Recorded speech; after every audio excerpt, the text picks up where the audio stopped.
In this video, we're going to focus on SOH CAH TOA.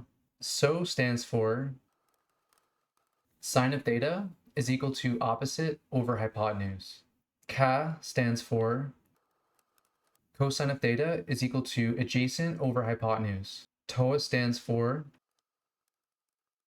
tan of theta is equal to opposite over adjacent. Now let's say we have this triangle here. Which one do we use? Do we use sine, cosine, or tangent? So if you're new to these type of questions, I recommend labeling all of the side lengths as your first step. So the first thing you want to do is look at the location of the angle and draw a line across from it. This will always be the opposite side. So opposite just means the side length that is opposite of the 30-degree angle. Now the hypotenuse is even easier because this is something you should have been exposed to since learning Pythagorean's theorem. Now adjacent is a little bit more confusing, but I feel like it's visually easier to understand opposite and hypotenuse than adjacent. So I would just label those, and then the third side length will always be the adjacent side. So once you have all the side lengths labeled, now you need to figure out which side length is not necessary to use. In this case, adjacent we do not need in this question, which means we do not need cosine or tangent since they both have adjacent inside of it. Next, we can plug everything in. Opposite is equal to 1, hypotenuse is equal to x, theta is equal to 30. So that means sine of 30 equals 1 over x. To get rid of the x, we need to multiply both sides by x. So we get x sine 30 equals 1. Then we need to get rid of sine 30.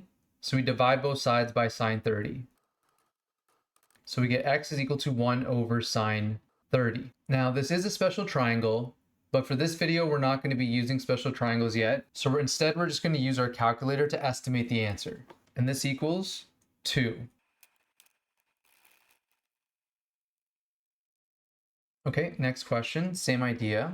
First thing we want to do is label all the side lengths. So this time the angle's in the top instead of the bottom.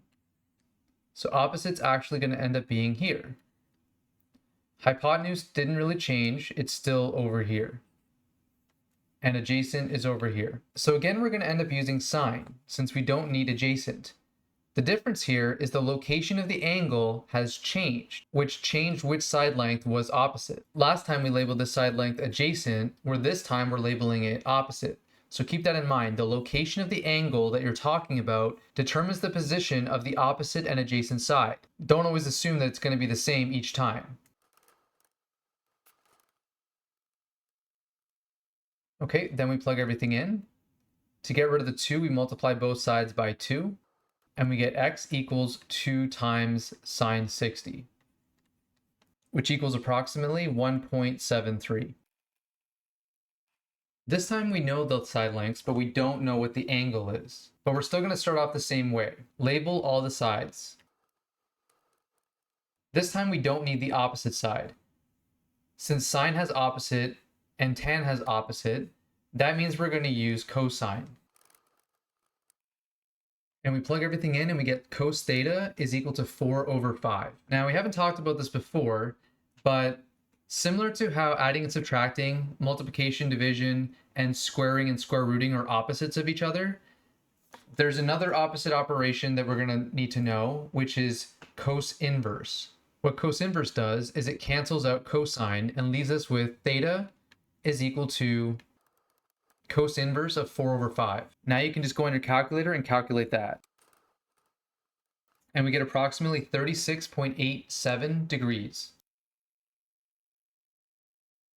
Okay, same idea.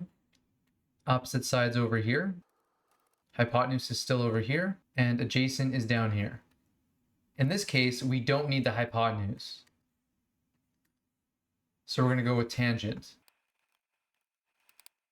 Once you've done these questions a lot, you'll start to recognize patterns when you're solving these trigonometric ratios.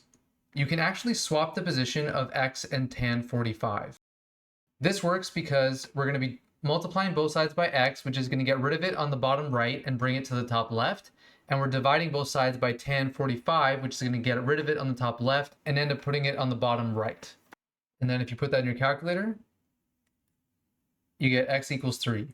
Now, we didn't actually need SOH CAH TOA to solve this question. What we could have done instead is realize that there's 180 degrees in a triangle, which means if we subtract 90 and 45, we're left with 45 degrees.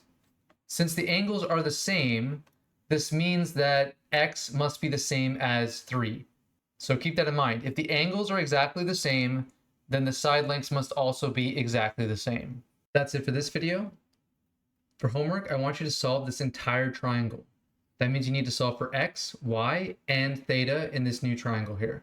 Subscribe for a chance to win a free tutoring session. Subscribe for a chance to win a free tutoring session. Subscribe for a chance to win a free tutoring session.